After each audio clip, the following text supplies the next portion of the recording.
பிரியமானவர்களே, ஆண்டவராகிய இயேசு கிறிஸ்துவின் நாமத்தினாலே உங்கள் யாவரையும் அன்போடு கூட நான் வாழ்த்துகிறேன்.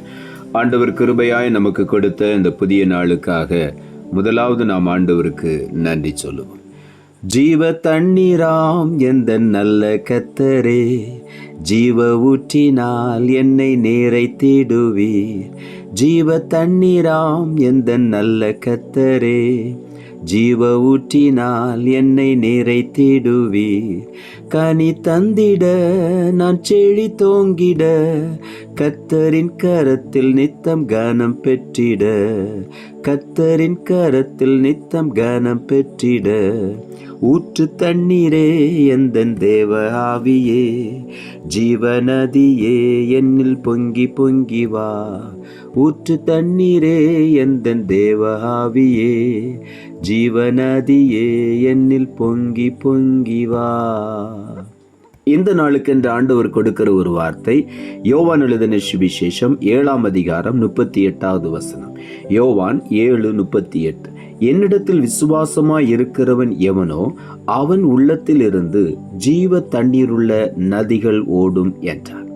ஆண்டவராகிய இயேசு கிறிஸ்துவிடத்திலே விசுவாசமாய் இருக்கிற ஒவ்வொருவனுடைய உள்ளத்திலிருந்தும் ஜீவ தண்ணீருள்ள நதிகள் ஓடும் என்று ஆண்டவருடைய வார்த்தை சொல்லுகிறது. ஜீவ தண்ணீருள்ள நதிகள் நம்முடைய உள்ளத்திலிருந்து ஓடும். அது அநேகருக்கு ஆசீர்வாதமாய் இருக்கும்.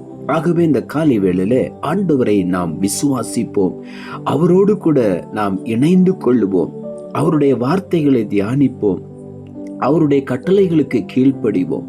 அப்பொழுது அவருடைய வார்த்தை நம்மை நிரப்பும். நம்முடைய உள்ளத்திலிருந்து ஜீவ தண்ணீருள்ள நதிகள் புறப்பட்டு ஓடும்.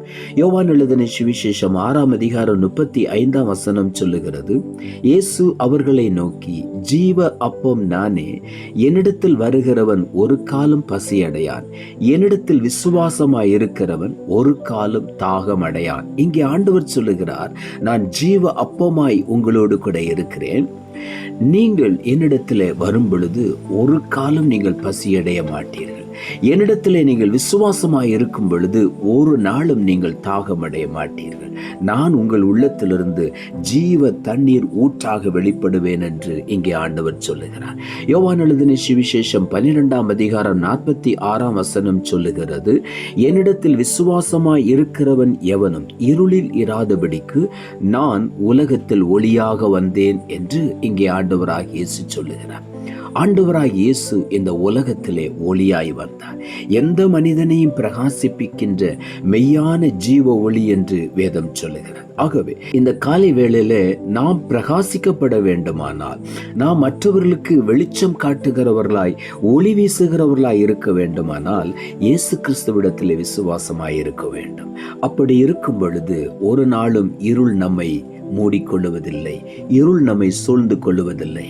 ஆண்டவர் நம்மை வெளிச்சமாக வைப்பார், உலகத்திற்கு ஒளியாக நம்மை ஆண்டவர் வைப்பார். ஆகவே இந்த காலை வேளையில ஆண்டவராகிய இயேசுவை முழு உள்ளத்தோடு கூட நாம் விசுவாசிப்போம். எபிரேயரின் புத்தகம் 11ஆம் அதிகாரம் 1 வசனம் சொல்லுகிறது, விசுவாசமானது நம்பப்படுகிறவைகளின் உறுதி, காணப்படாதவைகளின் நிச்சயம் என்று எழுதப்பட்டிருக்கிறது. நம்பப்படுகிற எல்லாவற்றுக்கும் உறுதி விசுவாசம். அதே நேரத்தில் காணப்படாத நித்திய கனம், மகிமை, ஆண்டவர் கொடுக்கக்கூடிய மேன்மை, இவைகளெல்லாம் நாம் காணப்படாத காரியங்கள், நம் அறிவுக்கு எட்டாத காரியங்கள். அவைகள் நாம் விசுவாசிக்கும் பொழுது நம்முடைய வாழ்க்கையில நிச்சயமாய் நிறைவேறுகிறது, அது நிச்சயமாய் மாறுகிறது. ஆகவே இந்த காலை வேளையில உள்ளத்தின் ஆழத்திலிருந்து விசுவாசிப்போம், ஆண்டவருக்கு நாம் நன்றி சொல்லுவோம். சங்கீதங்களின் புஸ்தகம் 65ஆம் அதிகாரம் 9ஆம் வசனம் சொல்லுகிறது, தேவரீர் பூமியை விசாரித்து அதற்கு நீர் பாய்ச்சுகிறீர், தண்ணீர் நிறைந்த தேவ நதியினால் அதை மிகவும் செழிப்பாக்குகிறீர். இப்படி நீர் அதை திருத்தி அவர்களுக்கு தானியத்தை விளைவிக்கிறீர் என்று இங்கே தாவீது எழுதுகிறார். பூமியை விசாரித்து அதற்கு நீர் பாய்ச்சுகிற தேவன், தண்ணீர் நிறைந்த தேவ நதியினாலே செழிப்பாக்குகிற ஒரு தேவன். ஆகவே இந்த காலை வேளையில் நம்மையும் அந்த ஜீவ நதி செழிப்பாக்குகிறது. அது நமக்குள்ளே இருந்தே புறப்பட்டு ஊற்றாக வெளிப்படுகிறது. ஆகவே ஜீவ ஊற்று, ஜீவ நதிகள் புறப்பட்டு ஓடும் என்று ஆண்டவர் சொல்லுகிறார். ஆண்டவரை நாம் விசுவாசிக்கும் பொழுது, இயேசு கிறிஸ்துவை விசுவாசிக்கும் பொழுது நம்முடைய உள்ளத்திலிருந்து ஜீவ தண்ணீர் உள்ள நதிகள் புறப்பட்டு ஓடும். அது அநேகரை செழிப்பாக்கும், அநேகருடைய வாழ்க்கையை ஆசீர்வாதமாக்கும். அப்படிப்பட்ட ஒரு ஆசீர்வாதத்தின் வாய்க்காலாக இந்த காலை வேளையில உங்களையும் என்னையும் ஆண்டவர் பயன்படுத்துவேன் என்று சொல்லுகிறார். ஆகவே அவரை விசுவாசிப்போம், மேன்மையான ஆசீர்வாதங்களை சுதந்திரித்துக் கொள்வோம். சங்கீதங்களின் புஸ்தகம் 36 அதிகாரம் 8வது வசனம் சொல்லுகிறது, உமது ஆலயத்திலுள்ள சம்பூரணத்தினால் திருப்தி அடைவார்கள், உமது பேரின்ப நதியினால் அவர்கள் தாகத்தை தீர்க்கிறேன். அவர் நமக்கு ஒரு பேரின்ப நதியாக வெளிப்படுகிறார். அவரை நாம் கூப்பிடும் பொழுது ஒரு பேரின்ப நதி நமக்குள்ளே வருகிறது. அவர்கள் தாகத்தை தீர்க்கிறீர் என்று எழுதுகிறார். நம்முடைய தாகத்தை தீர்க்கிறது மாத்திரமல்ல, நாம் மற்றவர்களுக்கும் ஜீவ தண்ணீருள்ள நதிகள் புறப்பட்டு வருகிற ஒரு ஊற்றுக்கண்ணாய் ஆண்டவர் நம்மை மாற்றுகிறார். ஆகவே இந்த காலை வேளையில உள்ளத்தின் ஆழத்திலிருந்து ஆண்டவருக்கு நாம் நன்றி சொல்லுவோம். நாம் ஜெபிப்போம். அன்புள்ள ஆண்டவரை, கிருபையா நீர் கொடுத்த இந்த புதிய நாளுக்காய் மறுபடியும் உமக்கு நன்றி செலுத்துகிறோம். ஆண்டவர் கொடுத்த ஜீவனுள்ள வார்த்தைக்காக நன்றி. என்னிடத்தில் விசுவாசமாய் இருக்கிறவன் எவனோ அவன் உள்ளத்திலிருந்து ஜீவ தண்ணீருள்ள நதிகள் ஓடும் என்றார். இந்த வார்த்தையை கொடுத்தேன். இந்த வார்த்தையை கேட்டுக்கொண்டிருக்கிற ஒவ்வொருடைய வாழ்க்கையிலும் இன்று முதல் ஒரு ஜீவ ஊற்றாய் அவர்களை மாற்றுவீராக.